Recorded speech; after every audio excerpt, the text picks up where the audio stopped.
Hello, I'm BX2Cat and welcome back to the second channel video. This is the first thing I'm recording from my brand new phone, so forgive me if something's a little bit off the quality or the wind hits, because it's very cold today. But yeah, today I'm in Washington, D.C. This is the capital of the United States of America. I'm sure you've all heard of it, and yeah, you might have, you might know it's the capital. You might know it's a pretty cool place because, oh look, there's all the cool Washington, D.C. stuff, like there's Congress back there, and if you look, I guess in front of me, behind me, there's the Washington Monument, and then back behind those trees over there, there's the White House. And this time of year, January 2017, big inauguration stuff going down, so it's like locked down, you can't even get near it. But yeah, basically Washington DC, pretty cool place. It's got a bunch of museums, things to do, see, etc. It's a very interesting place in terms of the things it has, but it's also interesting in terms of the way it's treated by the country that it is the capital of, because the United States is of course made up of a very interesting system of government where there are state government and federal government. Washington DC is a district that belongs to the federal government, and there's a lot of weird kind of quirks of the way that it works that kind of just, as an outsider looking in, makes it kind of strange. And I figured, because it is kind of a multifaceted issue that you can just say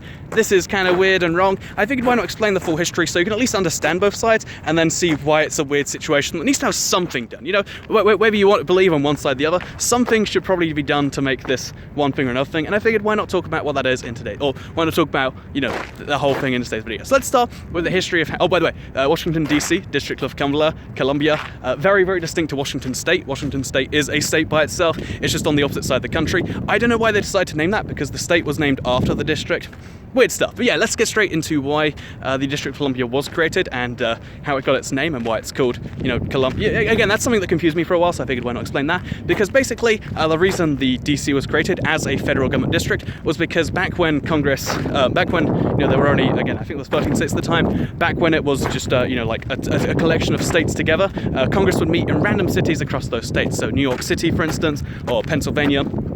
They'd meet in these cities, and that's where they get their stuff done. However, at one point, some soldiers that hadn't been paid from a war decided to come over to Congress, lock them in because they were in a state. And when they asked the state for help, because they figured the state should, because we're your government and stuff, they just said nah. And apparently that was like a big disrespect to the very nature of democracy and rulemaking and lawmaking, etc. And that's when they decided, we need our own district. In fact, there'd been some proposals before, and they figured, this gives us enough reasons to do it. So they decided to create their own district of they didn't call it at the time, but they tried to create their own federal district to be the capital, and which capital, by the way, in case you're curious, is defined as like the place where the branches of government are held. They decided to have their own federal district where this could be done, and the way they decided to do it was to take around 100 miles of land, 100 square miles, just to say, from both Virginia and Maryland, make this big square that became the District of Columbia, the capital of the United States. So how did they get its name? Washington DC. So the Washington bit, pretty obvious, named after the first president of the United States and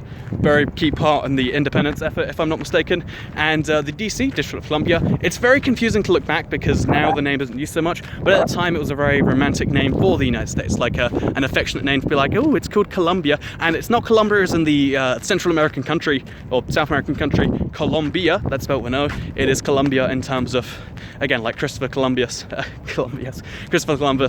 Columbia in that town. So that is how it got the name, because it is a federal district, the District of Columbia, Washington DC. Boom, now we know its name, now we know how it formed. But why did this become a problem? Because having a little federal district, that's all fine, because it basically was unpopulated at the time. But obviously when you put your branch of government somewhere, again, all three are here, the White House, the President, the Congress is over there, the legislature, and also the judicial branch, the Supreme Court, if I'm not mistaken, is also held here. So when you put all this stuff in one place, and when you start to create a place that needs to have infrastructure and all this other stuff built, you start to create like a little city and stuff. And now it is the sixth, and in the early 1920s it had like 1 million people. Now it's the sixth largest metropolitan area if one should include the surrounding areas in the United States. It's a very, very big place. So this, starts to cause a problem when you realize that none of these people when you realize that none of these people are being properly represented, because it's not a state, and because the United States is kind of formed of states, then the whole system is built around that. That means that they're not represented by a senator at all. So two things just gone right there. They're not represented by a House of Representatives thing, and that means their rules were just entirely made by Congress, which means all the other states got to decide DC, and DC got no say whatsoever. Not like just an equal say, no say, which was very, very bizarre. And again, it's it's the sort of thing you look at and you go, okay, that needs to be fixed. And although it actually was attempted to be fixed quite a few times, there's been several steps towards doing so, but they never really fixed the entire problem, just kind of moved it along a bit. So the first attempt was in the 1800s by Andrew Jackson, if I'm not mistaken. He decided, let's just give the land back to the states, because it came from Virginia, like I said, in the south, and Maryland in the north. So I'm not entirely sure why Maryland couldn't take their land back, but Virginia took theirs, and that's, that was kind of fine from south of the river. But Maryland never took their land back. They left it as the district, and that meant that as a result of that, that means that only half of the district remains. So instead of being a perfect square, it's now like a weird square that's bounded by a river. Again, weird stuff like that. But yeah, that is why the District of Columbia has its current borders, and it like kind of half fixed the problem, because now all of the city down there, Alexandria if I'm not mistaken, I'm probably getting that wrong, but all of that city is now part of Virginia. They have their representation, their senator, they have all that sort of stuff back. So what about the other half? So this half right here, that wasn't really a solution, was it? And for the next like 100 or so years, again, the population boomed. They had almost 1 million people living here, which was around 3 or 4 times the smallest state, Wyoming, at the time. So okay, then they had 3 or 4 times people living here with no say on their own laws, with no electoral votes, with no, again, any say on anything. Just, oh yeah, you live here, you're not really a real citizen, you're federal citizen. So yeah, that was the situation for the time until around the 60s, and well, back in the 60s, I believe it was Lyndon B. Johnson, president at the time, was like, yeah, let's give them electoral votes, let's say they give a say on the presidency, the overall thing in the country, and that was all great. That was a good first step. They got 3 electoral votes, but even then, that relatively important, but still relatively minor at the same time step, was still done wrong, because they have 3 electoral votes, which, if you're curious, is the minimum a state can have, and they have that built in stone. They don't have 3 that scales up their population, they just get 3, which means as the population grows to be double that of the smallest state, they're going to be left with 3, and they're going to be underrepresented, even in the one thing they are. And then next up in 1977, they got their own locally elected mayor, which meant that they can now decide their own local laws, and they also got some councillors that sit on the board of the mayor.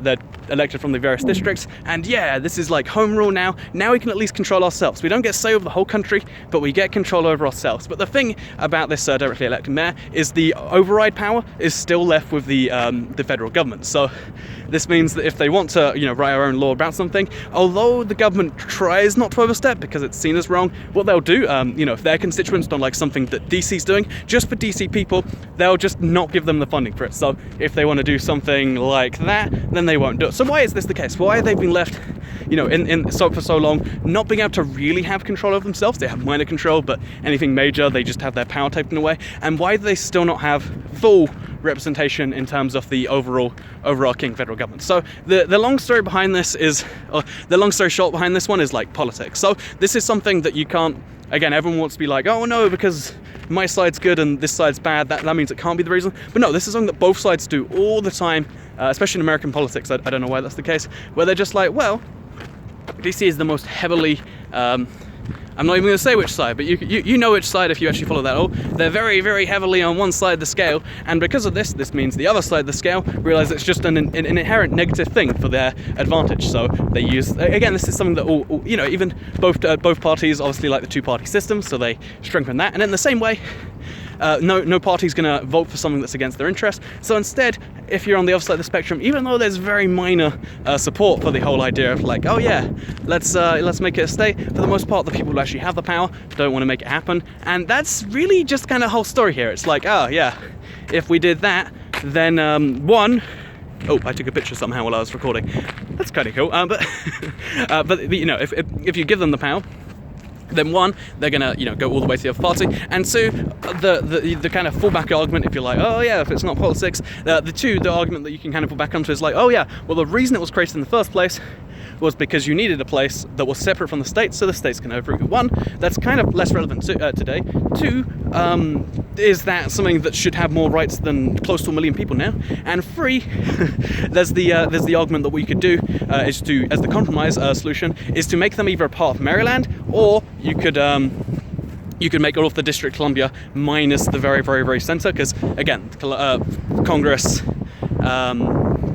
White House and everything else, they're very, very, very close by to each other. Make everything else its own little state and make it have its own rules in that little way. And the simple answer to this question is to like, why is Washington DC this very bizarre district that isn't really treated right?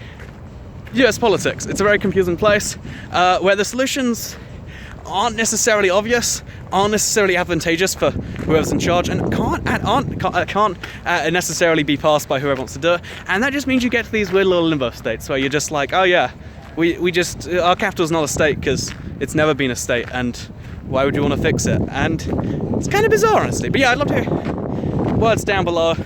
I'm always down to have an argument about this sort of stuff. I'm sure there'll just be one comment that people say over and over again, like, oh, Twigcat, you actually pronounced Columbia wrong, and that's more important when it comes to the video. But let me know what you think. Anyway, I hope you enjoyed the video. Hope you learned something about the capital of the United States. Oh, by the way, this is something important I missed. You might be like, oh yeah, the one argument behind having your capital be less managed and be managed directly by the country is that's how all countries do it, right? That's actually the opposite of the truth. I looked into this actually because I heard the claim somewhere that, oh yeah, no, most countries don't do that. And it's actually not only true, it's true that it goes the opposite way. So if you think about London in the United Kingdom, where I'm of course from, London has more powers over itself than, you know, most other places do. If you think about the capital of Belgium, Brussels, took me 2 seconds, they have more power of themselves and they're not governed by either Wallonia or the other one, Flanders, that region. They're not governed by either one, whereas in the United States it's the exact opposite, where everyone else gets to have a say in their stuff, and they don't really do, which is, it's weird. For the, you know, for the land of free, not necessarily so free. Oh, and a little fun fact, you know, because they're really upset about it, if you read their license plates, you might be able to see one on that car right there. You can't in the face cam, but if you read the license plates, they all say no taxation without representation, which I kind of like. So yeah, this is one of those things where I feel like you can try really hard to not be on one side, but I just feel like there's the only argument from one side is either you think there's going to be a militia uprising, you've got to protect your capital because it happened once 250 years ago, or two, and I guess they're fair enough reasons, but they're not ones I necessarily agree with. Anyway, I hope you all enjoyed the video. See you all next one. Oh, second channel, don't care. Goodbye.